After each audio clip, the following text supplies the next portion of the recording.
गंजाम ओडिशार सर्वाधिक जनसंख्या थिबा एक उपकूल जिल्ला। एहार पूर्व भागरे बंगोपसागर एवं पश्चिम भाग को घेरी रही सुउच्च पर्वतमाला। प्राकृतिक शोभाराजी पाई पर्यटन मानचित्र रे विशेष गुरुत्व बहन करे गंजाम जिल्ला।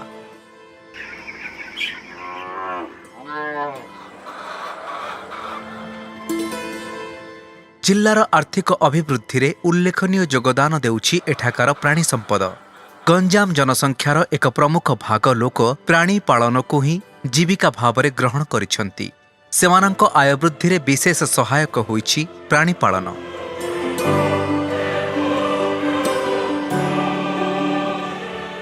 छेली और मेंढा पालन क्षेत्र में गंजाम हेउछि ओडिशार एक अग्रणी जिल्ला। एठाकार गंजाम मेंढा और घुमुसुरी प्रजाति गाईर राज्य तथा बाहर बेस चाहिदा रही। सेहीपरि जिल्लारे ब्रॉयलर और लेयर कुकुड़ा बतक और मईंसी मध्य पालन करा जाउछि।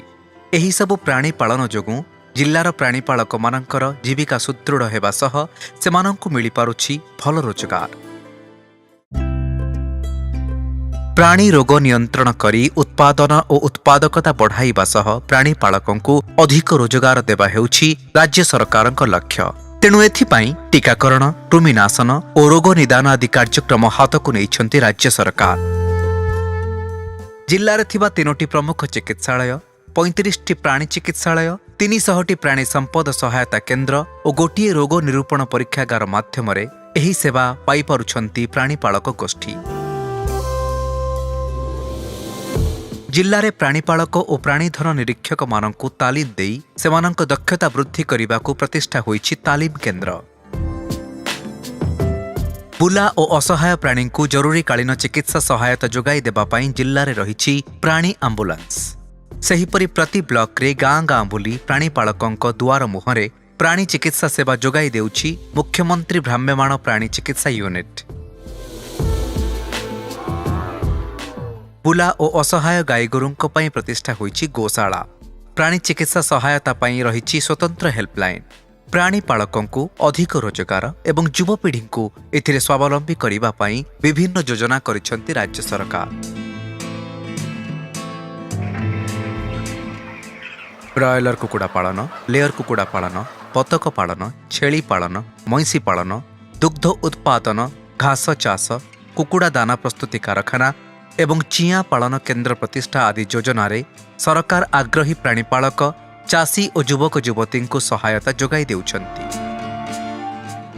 जिल्लारे उत्पादित दुग्ध को गोपालकंक ठारू उचित दाम रे किड़ी नेउछि बृहत्तर गंजाम गजपति दुग्ध समवाय समिति। दुग्ध, मांस और अंडा उत्पादन रे उल्लेखनीय अभिवृद्धि हासिल करि चलिछि गंजाम जिल्ला। मुख्यमंत्री कृषि उद्योग योजना माध्यम गोपालन, छेली, मेंढा, घुसुरी और कुकुड़ा पालन पई उद्योगी मानंकु मिलुछि प्रोत्साहन। प्राणी पालन क्षेत्र में व्यवहार हेउछि नूतन ज्ञान कौशल। जिल्ला रे लिंग निरूपित शुक्र व्यवहार करी गाईंक कृत्रिम प्रजनन कार्यक्रम और छेलींक कृत्रिम प्रजनन कार्यक्रम चलिछि। उत्पादन वृद्धि और अधिक आयरे यह विशेष सहायक होइछि। मत्स्य और प्राणी संपद विकास विभाग एवं मिशन शक्तिर मिलित सहयोग रे छेली पालन और कुकुड़ा पालन पई प्रोत्साहन पाउछन्ति स्वयं सहायिका गोष्ठीर महिला। फलरे ग्रामांचलर माँ माने आज आर्थिक स्तर रे सशक्त और स्वावलंबी होई पारिछन्ति। गंजाम रे प्राणी पालन को प्रोत्साहन और प्राणी चिकित्सा को सुनिश्चित करिबारे निरंतर प्रयास करुछन्ति जिल्ला मुख्य प्राणी चिकित्सा अधिकारी कार्यालय एवं जिल्लार समस्त प्राणी चिकित्सा कर्मचारी। फलरे जिल्लार प्राणीपालक परिवारर जीविका आहुरी सुदृढ़ होइछि। सेमानंक जीवन धारण मानरे एक रूपांतरण आनी पारिछि मत्स्य और प्राणी संपद विकास विभाग।